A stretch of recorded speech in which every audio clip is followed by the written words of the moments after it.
너무한 거 아니야 이거? 왜냐면 PB5는 활용성을 생각해서 만든 차인데 이걸 옵션으로 빼놓다라는 거 자체가, 아니 이거는 좀 탔으면 한때 가격 괜찮게 내놔가지고 기대를 좀 했는데 조금 비싸지 않나 생각이 좀 들긴 해요. 여러분 안녕하세요, 우파TV 한소훈입니다. 기아의 PB5가 드디어 사전 계약을 시작을 했습니다. 과연 2천만 원대에 출고할 수 있는지. 아니 이게 한번 어그로를 끌어버리면 이제 이미지를 회복하는데 쉽지가 않거든요. PB5가 진짜 2천만 원대인지 오늘 가격표를 보면서 한번 같이 알아보도록 하시죠. 자, 기아에서 최초로 출시한 PBB라 그런지 많은 관심을 받고 있는데, 저희가 이거 서울 모빌리티 쇼에서 실차를 보여드리기도 했잖아요. 그냥 차 모양만 보면 그냥 전기 미니밴이네 라고 생각할 수 있지만, 플랫폼도 최초로 선보이는 PBB 전용 플랫폼인 eGMP-S가 적용됐었고요. 이게 맞나 싶기는 한데, 현대 기아 최초로 차세대 인포테인먼트 시스템인 12.9인치 플레오스가 적용되었습니다. 이런 거는 보통 메인급 차량, 그러니까 소위 말하는 좀 임팩트 있는 차량들 있잖아요. 뭐 그랜저, 팰리세이드, 아니면 이번에 출시를 앞두고 있는 GV90 같은 그런 메인급 차량에 넣어줄 법한데 갑자기 PB5에 적용이 된다?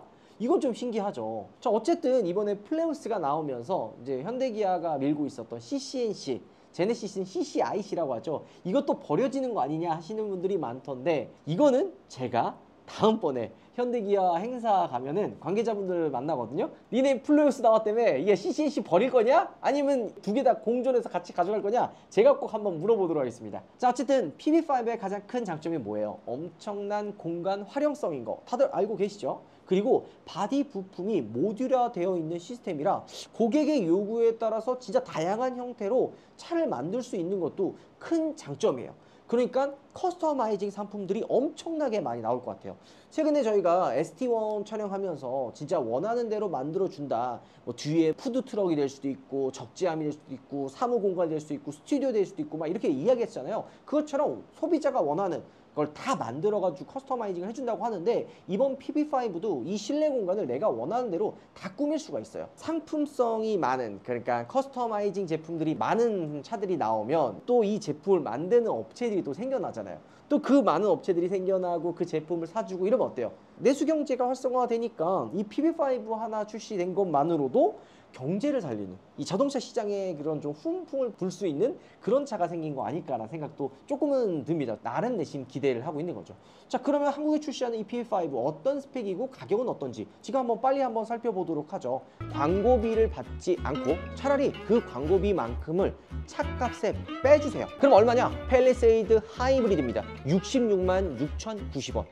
자, 카니발도 기본 모델 가지고 왔어요. 54만 5,010원이에요. 그리고 만약에 나는 이게 좀 헤비하다 하면은 셀토스까지 전용 상품으로 한 달에 34만 원짜리로 준비를 한 거고, 그래서 자신 있게 비교해 보라고 이야기하는 겁니다. 일단 내수용 모델은 5인승 패신저랑 카고롱 이렇게 두 가지로 출시를 했어요. 패신저는 일단 시트 배열이 2, 3, 0, 일반적인 SUV나 승용차처럼 1열, 2열 구조를 가지고 있고, 3열은 짐칸으로 활용 가능한 구조죠. 2열에 시트 리클라이닝과 폴딩은 기본으로 들어가고, 여기에 이제 다이브 기능까지 적용되어 있어가지고 패신저도 필요할 땐 짐차로 활용할 수가 있습니다. 기본 트렁크 용량도 1330리터로 넉넉한데 2열 시트를 접잖아요. 2310까지 확장이 가능해요. 이러면은 부피가 큰 뭐 쇼파 있죠, 이런 것들도 다 들어가고, 웬만한 그냥 이삿짐 센터에서 사용할 수 있을 법한 그런 공간으로도 활용할 수가 있는 거예요. 그리고 이렇게 진짜 2310리터까지 들어간다 그러면 미니밴이라서 차 크지 않나 라고 생각할 수 있는데, 그렇게 또 큰 차는 아니에요.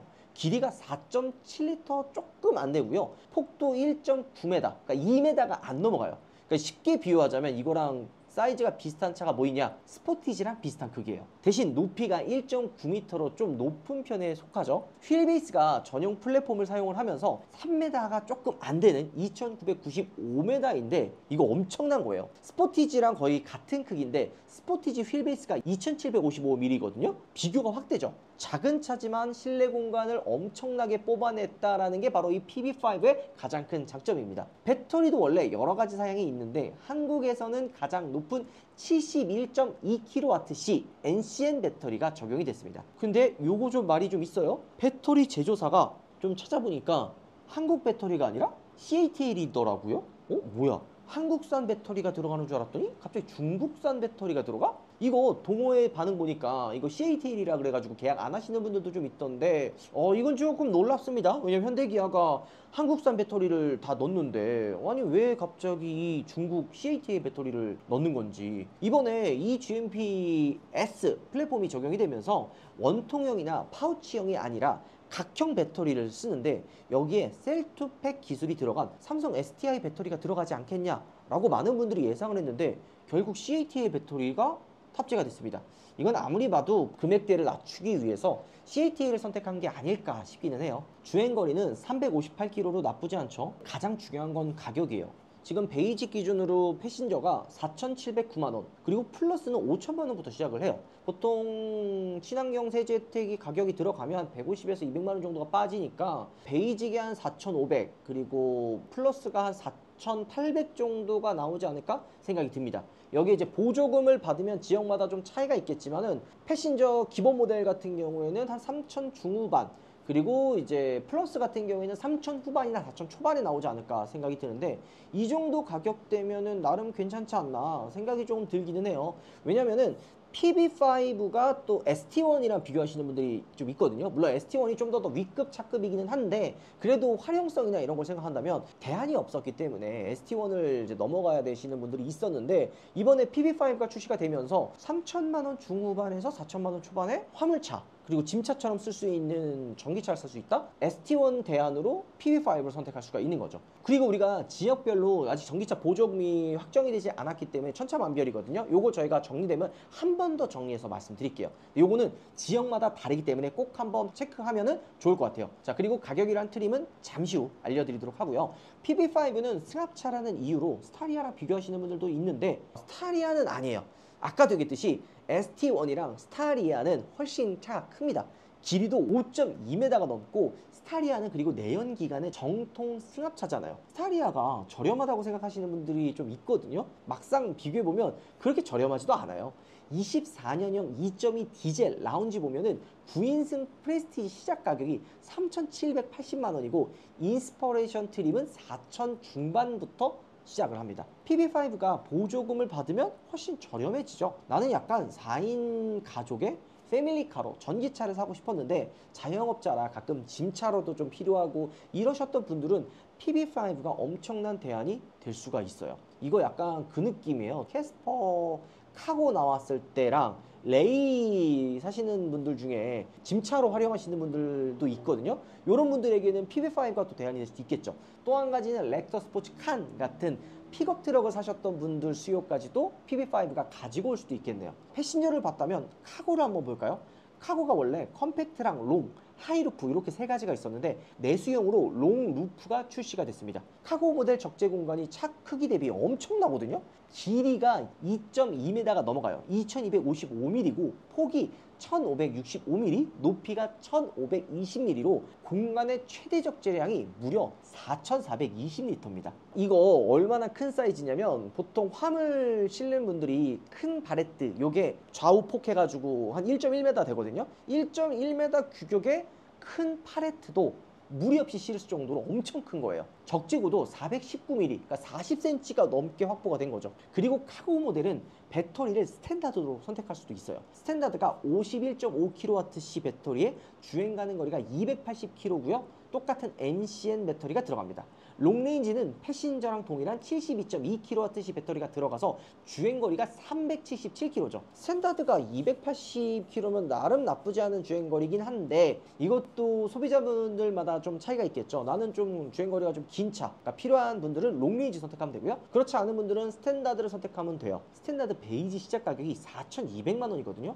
롱레인지는 270만 원 비싼 4,470만 원부터 시작을 하고요. 그러면 화물차 보조금에 소상금 지원까지 다 받은 분들은 2천 후반이기는 하지만 진짜로 2천만 원대에 출고할 수 있는 가격이 나오기 때문에 가성비가 상당히 좋은 거죠. 이 정도 금액이면 중국에서 수입돼 가지고 껍데기만 바꾼, 그러니까 로고만 바꾼 그 중국 상용차들, 카고 트럭들 되게 많거든요. 이게 보통 1,000만 원 후반에서 2천만 원 초반인데 그거 살 바에는 2천만 원 중반, 중후반에 PB5 카고를 사는 게 좀 더 가성비가 좋죠. 왜냐면은 배터리도 그렇고 AS도 그렇고 완성도도 그렇고 중국에서 그 껍데기만 바꾼 그런 차들보다는 PB5 카고가 훨씬 더 나니까요. 게다가 현대 기아의 가장 큰 장점이 중고차 가격의 방어가 잘 돼요. 감가 방어가 잘 됩니다. 중국 전기차 상용차 잘못 사면 거의 그냥 똥값에 던져야 되거든요. 던져도 거의 안 사요. 그러니까 그냥 진짜로 만약에 1,000만 원 주고 샀다 그러면 내가 이 차를 폐차할 때까지 타야 되는 그런 상황이 만들어질 수 있는데, 현대 기아 거 출고하면은 그래도 이제 매입이랑 이런 중고차 거래가 잘 되기 때문에 몇백만 원 비싸도 기아의 PB5가 훨씬 더 나은 선택이 되는 거죠. 본격적으로 가격 한번 볼까요? 패신저부터 한번 보죠. 4,709만 원 베이직 모델이거든요. 어찌 보면 비쌀 수 있는데 요거 윗 모델은 5천만 원짜리 플러스 트림 두 가지로 나뉩니다. 근데 요즘 현대기아차가 다 그렇듯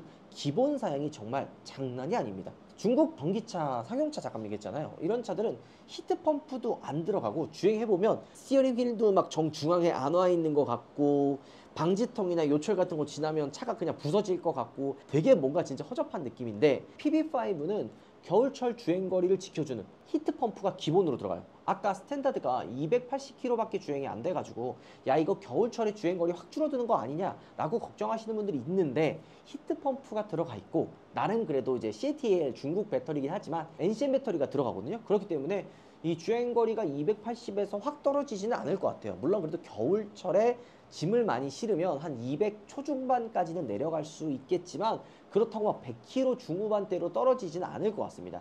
게다가 전방 충돌 방지 보조, 차로 유지 보조 2, HDA 1, 그립 감지형 스티어링 휠까지 다 기본으로 들어갑니다. 대박이죠. 거기에 횡풍 안전 제어도 기본으로 들어가고요. 이 횡풍 안전에 대해서 모르는 분들이 있는데 MPV나 PBB 모델 같은 박스처럼 긴 차들에는 꼭 들어가야 돼요. 이게 원래 카니발부터 적용이 됐는데 최근에 이 횡풍 안전이 언제 도움이 되냐면, 우리가 일반 도로에서는 잘 못 느끼고 인천대교 같은 거 지나가면 고가 도로 이렇게 막 지나갈 때 있잖아요. 그때 바람이 한 번에 확 불면 휘청거릴 때가 있어요, 차가. 이럴 때 횡풍 안전 제어가 있으면 이 차가 휘청거려도 차체를 제어를 해줍니다. 차가 한쪽으로 쏠리거나 그립을 잃지 않게끔 잡아주는 역할을 하는 거죠. 일상생활에서는 이게 많이 안 쓰인다고 생각을 하지만 태풍이 오거나 짐을 실었거나 내가 고가를 지나가는데 바람이 갑자기 불 때, 이때 한 번이라도 차체를 제어를 해주면 이 옵션가 뽑는 거거든요. 이게 중국 상용차나 이런 좀 급 낮은 차들은 안 들어가 있는 옵션이에요. 근데 이게 PB5에는 기본으로 들어가 있습니다. 게다가 LED 헤드램프랑 리어 LED 램프까지도 기본이에요. 게다가 1열 이중 접합 글라스까지 기본으로 적용이 되는 거죠. 게다가 계기판은 12.3인치가 아니라 7.5인치 풀 칼라 LCD 디지털 클러스터가 적용이 되고요. 게다가 CCNC가 아니니까 그동안 현대기아에서 숱하게 봐왔던 12.3인치 두 개를 조합하는 건 앞으로 보기 어려워질 수도 있어요.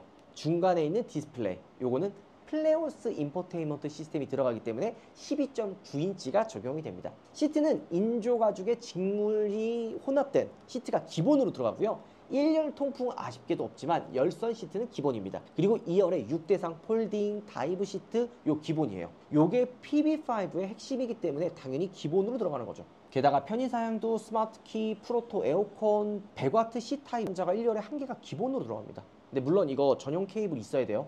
일반 케이블 안 됩니다. 100W 전용 케이블 있다는 거 여러분들 꼭 알아두시고요. 이 정도면 사실 옵션이 충분하지 않나 싶은데 추가할 수 있는 옵션들이 꽤 많이 있습니다. 무려 560만 원어치가 준비가 되어 있어요. 먼저 컨비니언스, 인조가죽 시트, 1열 통풍 시트, 하이패스 자동 결제 시스템, 레인 센서와 전자식 룸밀러, 2열 플러시 글라스가 포함된 100만 원짜리 옵션. 그 다음에 여기서 300만 원을 더 주면 플러스 트림으로 넘어갑니다. 하이패스 자동 결제 시스템이 옵션으로 빠진다? 요즘에는 이제 하이패스 웬만하면 다 기본으로 넣어주잖아요. 근데 이제 아무래도 PB5는 금액대를 낮추려고 하다 보니까 이런 것들 다 옵션으로 빼놓은 것 같아요. 1열 통풍도 요즘 웬만하면은 다 4천만 원 넘어가는 차이는 기본이잖아요. 근데 또 옵션으로 빠지고 전자식 룸밀러도 빠지고, 근데 4,709만 원에 이게 옵션으로 빠진다 그러면은 과연 이게 싼 건가? 물론 이게 보조금을 받으면 금액대가 내려가기는 하지만 기본 시작 가격이 조금 비싼 감이 없지 않아 생각이 조금 듭니다. PB5에 꽤 중요하게 생각되는 파워도 옵션, 베이직은 120만 원에 들어가요. 여기에 파워 슬라이딩 도어, 이거랑 전동 트렁크가 같이 들어갑니다. 전동 트렁크가 플러스 가면 기본이거든요. 근데 이걸 옵션으로 받는다고? 글쎄요, 조금 비싼 감이 없지 않아 있죠. 그리고 심지어 플러스로 가도 아까는 웬만한 옵션들이 다 기본으로 적용이 됐잖아요. 플러스로 가도 전동 트렁크는 기본이지만 파워 슬라이딩 도어는 80만 원짜리 옵션입니다. 전기차는 뭐가 단점이냐면 보조금을 생각을 해서 가격 책정을 하다 보니까 차 금액대가 기본 스타트가 좀 너무 비싸요. 물론 이게 뭐 3천만 원대로 내려온다, 뭐 보조금 받으면 뭐 2천 후반에 살 수 있다 이랬지만 실제로 막 비교해 보면은 또 그렇지도 않은 경우가 있거든요. 왜냐면 내가 보조금을 다 적용받을 수 있는 건 아니기 때문에 기본 가격이 좀 더 낮췄으면 어땠을까, 이런 생각이 좀 들긴 합니다. 자, 그리고 55만 원짜리 스마트 커넥트, 여기에는 디지털 키 2랑 스마트폰 무선 충전이 묶여 있어요. 디지털 키 많이 사용하는 분들은 추가를 해야겠죠. 그렇지 않으신 분들은 추가 안 하셔도 되는 옵션이긴 합니다. 왜냐면 이 목적성에 따라서 차를 구매하다 보니까 이런 좀 가성비로 이렇게 생각하시는 분들은 이런 옵션들이 다 필요가 없어요. 왜냐면 ST1 보면은 옵션 진짜 많이 들어가 있는데 이거 굳이 없어도 돼, 오히려 가격을 낮춰줘, 이렇게 생각하시는 분들이 많기 때문에 선택을 하시면 되는 거죠. 그리고 같은 55만 원짜리 옵션이 하나 더 있거든요. 드라이브 와이즈, 여기에는 후측방 충돌 방지 경고랑 후측방 충돌 방지 보조, 후방 교차 충돌 방지 보조, 안전하차 경고 시스템이 포함되어 있는 거죠. 그리고 HDA2가 추가되거나 하는 건 아니에요. 깜짝 놀랐어요. 아니 보통 드라이브 와이즈 HDA2가 추가가 되거든요. 근데 그냥 충돌 보조 시스템만 보강해 준다. 그래서 굳이 이 드라이브 와이즈 옵션도 집어넣을 필요가 없는 거죠. 근데 이게 끝이 아니에요. 여기 옵션이 또 있습니다. 80만 원짜리 모니터링. 여기에는 서라운드 뷰 모니터랑 후측방 모니터랑 그다음에 이제 후방 주차 충돌 방지 보조, 측방 주차 거리 경고, 이렇게 묶여 있습니다. 이거는 이제 그냥 어떻게 생각하시면 되냐면 주차할 때 좀 쉽지 않은 분들, PB5가 5m가 안 넘어간다 해도 4.7m 정도 되잖아요. 그리고 전폭 또한 1700 정도 되니까 나름 큰 차거든요. 그래서 운전이 좀 어려운 분들은 이 모니터링 팩을 추가하시면 됩니다. 이러면은 이제 금액이 어느 순간 내가 모르는 선에, 아까 플러스 트림에서 시작했어요. 벌써 이거 다 집어넣었으면은 어느 순간 5,300이 넘어갔죠. 이게 끝이냐? 아니에요. 40만 원짜리 유틸리티 옵션이 있어요. 요거 베이직에서만 물론 추가 가능한 거거든요. 플러스에는 기본이에요. 이게 뭐냐면 실내 V2L이랑 실외 V2L 커넥터가 묶여있는 옵션이에요. 물론 플러스에는 기본이지만 베이직을 이거 옵션으로 빼놓은 거, 이거 너무한 거 아니야 이거? 왜냐면 PB5는 활용성을 생각해서 만든 차인데 이걸로 옵션으로 빼놓다라는 거 자체가, 아니 이거는 좀 탔으면 때 가격 괜찮게 내놔가지고 기대를 좀 했는데 조금 비싸지 않나 생각이 좀 들기는 해요. 이게 끝이냐? 또 있어요. 아웃도어 패키지. 요거 110만 원짜리거든요. 요거는 순정 액세서리 개념으로 나왔다라고 봐주시면 돼요. 평탄화 데크랑 LED 테일게이트 램프 있죠, 그 중간에 요거, 요 정도 포함되어 있는 건데 이거는 필요하신 분들이 추가하시면 되죠. 그래서 옵션을 다 추가하면 베이지 트림이 4,709만 원에서 560만 원이 추가가 되니까 5,269만 원이 됩니다. 이럴 거면 플러스 트림을 사는 게 낫지 않나라는 생각이 들 수 있잖아요. 5천만 원짜리 플러스 트림은 정확하게 291만 원이 비싼데 100만 원짜리 컨비니언스랑 55만 원짜리 스마트 커넥터, 40만 원짜리 유틸리티가 기본으로 들어갑니다. 그래도 96만 원이 더 비싸거든요. 그럼 뭐가 더 추가가 되냐? 원래 기본 16인치 스틸 휠에 그냥 휠 커버만 적용됐었거든요. 근데 이게 같은 16인치지만 전면 가공 휠로 바뀝니다. 좀 더 고급스러워 보이는 휠로 바뀌는 거예요. 게다가 전면 턴 시그널이 LED로 바뀝니다. 베이직 트림은 벌브 타입의 방향 지시등이거든요. 근데 이게 플러스 가야지 LED로 바뀌는 거예요. 게다가 범퍼 가니쉬도 원래 블랙 타이그로시로 바뀌는데 기본은 플라스틱이라는 거겠죠. 이거 모르는 분들 꽤 많더라고요. 와이퍼도 에어로 타입으로 바뀝니다. 공기저항 좀 덜 받는 거 있거든요, 그 와이퍼. 이것도 플러스랑 베이지랑 차이를 뒀어요. 게다가 실내 색상도 하나 더 선택할 수가 있는데 원래는 네이비랑 그레이만 선택 가능했었는데 플러스 팀으로 넘어가면 브라운 인테리어가 선택이 가능합니다. 그리고 시트도 베이직에 옵션 넣은 인조 가죽 시트랑 엠보 패턴의 인조 가죽이 들어가는, 이건 누가 봐도 플러스 너무 티나게, 아니 파워 슬라이딩 이거랑 전동 트렁크도 기본으로 안 넣어주고, 야 이거 보조금 받는다고 가격을 너무 올린 거 아닐까 생각이 들어요. 그리고 여기서 더 놀라운 게, 야 이거 너무한 거 아닌가 싶은데 베이직은 스피커가 2개밖에 안 들어가요. 포터나 본거는 2명 타니까 2개 들어가도 그렇다 치더라도 PB5는 뒤에 이제 사람 탈 수도 있잖아요, 카고 빼고. 근데 어떻게 베이직에 2개밖에 안 들어가지? 이게 플러스 가야지만 스피커가 6개가 들어갑니다. 4개를 추가해줘요. 저희가 웬만하면 이제 기본 모델 사라고 막 이야기를 하잖아요. 이거는 무조건 플러스예요. 이거 너무 차이가 많이 납니다. 내가 카고 같은 짐차용 아니면 플러스를 가야 되는데 그렇다고 플러스 가면 5천만 원 스타트예요. 어쨌든 어느 정도 정리가 되죠. 가성비를 중요하게 생각하시는 분들은 베이직에 이제 뭐 파워도어나 유틸 정도만 넣고 출고하시면 뭐 솔직히 문제없이 타고 다니긴 좋기는 하겠지만 저는 아무리 봐도 플러스 선택하는 게 맞을 것 같아요. 근데 플러스에 옵션 다 집어넣잖아요. 5,380입니다.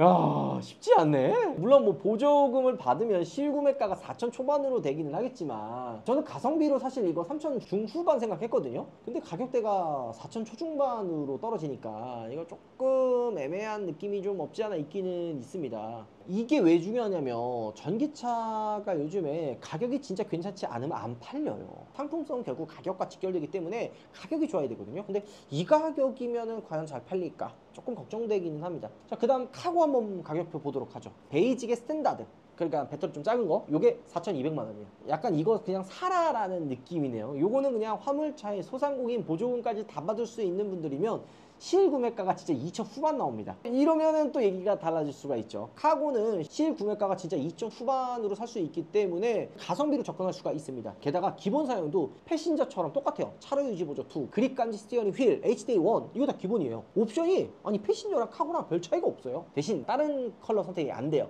네이비 인테리어가 고정입니다. 요거 좀 차이가 있는 거죠. 그리고 카고는 베이직 위에 플러스가 있는 게 아니라 그냥 270만 원을 더해서 롱레인지를 선택할 수 있는 게 전부예요. 오히려 더 깔끔하죠. 근데 카고는 옵션표를 잘 보셔야 돼요. 기아 저 옵션표 분석 많이 하잖아요. 근데 웬만하면은 이 그림으로 안 그려놓거든요. 그냥 글자 텍스트만 이렇게 놓는데 저희도 깜짝 놀랐어요. 문짝이 3개입니다. 이게 컨비니언스 104만 원짜리 옵션에 묶이는데 요거 안 선택하면은 도어가 3개가 들어갑니다. 운전석 뒤에 문짝이 없어요. 조수석 뒤에 문짝만 있습니다. 그러니까 저희가 그 위장막 차량 했을 때 그 문짝이 없었던 차량들이 있었거든요. 그래서 그거 보면서 테스트 카니까 없겠지, 이걸 옵션으로 나눌 거라는 생각을 하질 못했거든요. 근데 옵션으로 나눠놨어. 야, 물론 카고 특성상 문짝이 뭐 아야 이거 실드가 안 되는데 컨비니언스에는 이게 묶여있는 거예요. 문짝 3개만 있는 게 아니라 여기에 인조 가죽 시트랑 1열 통풍 하이패스까지 묶어놨어요. 이거 그냥 누가 봐도 그냥 하라는 거 아니에요 이거? 야, 이제 너무하네. 그 외에 스마트 커넥트 52만 원짜리 이거 디지털 키랑 스마트폰 무선 충전 시스템이 묶여있어요. 그리고 이제 드라이브 와이즈 모니터링 시스템, 패신저와는 크게 차이가 없습니다. 아, 물론 유틸리티도 추가 가능합니다. 그래서 카고를 선택하시는 분들은 차의 특성을 감안해서 컨비니언스랑 유틸리티 2개 정도만 넣고 구매하시면 아주 괜찮은 선택지가 되지 않을까 싶은데 그럼 가격이 얼마냐? 4,200만 원. 이거 스탠다드입니다. 롱레인지 가면 여기서 2,300만 원 더 비싸져요. 스탠다드에 옵션 142만 원 더해서 4,312만 원. 보조금 받으면 2,000 후반 안 됩니다. 3,000 초반에서 중반 나옵니다. 3,000 중반 이상 쓸 거다. 그럼 롱레인지로 가는 게 나쁘지 않은데 좀 아쉽네요. 시작 가격을 3,000만 원대로 했으면 어땠을까 하는 생각이 좀 들거든요. 오늘 사전 계약이 시작이 된 PB5 가격표를 한번 쭉 살펴봤는데 여러분들 생각은 어떠세요? 소비자분들에 따라서 비싸게 느낄 수도 있고 뭐 괜찮게 느끼시는 분들도 분명히 있겠지만 대체가 없는 차이기 때문에 어쩔 수 없이 살 수밖에 없는 상황이기는 합니다. 근데 우리가 생각을 해보면 분야가 좀 다르긴 하지만 포토 일렉트릭 시작 가격이 4,300만 원 정도 하거든요. 포토가 그렇게 비싼지도 이번에 처음 알았어요. 포토 생각하면 PB5가 또 카고가 괜찮은 선택지가 될 수 있는 것 같은데 ST1도 가격대가 좀 비싸니까 PB5를 기대하셨던 분들이 좀 있어요. 게다가 이제 ST1은 또 차가 또 커요. 그러니까 골목길 다니는 게 좀 불편하잖아요. 그래서 PB5 카고 같은 차가 목적에 맞게 잘 활용한다면 이보다 더 좋은 차가 없을 거라고 생각이 드는데 가격이 요거 신흥차 나오면 저희가 타보고 실제 출고한 분들 대상으로 얼마에 출고했는지 한번 보고 또 한번 나중에 이야기해 보도록 하겠습니다. 여러분들의 생각 어떤지 댓글로 많이 남겨주시면 좋을 것 같네요. 자, 오늘 영상 이걸로 마무리하도록 하겠습니다. 들어보겠습니다.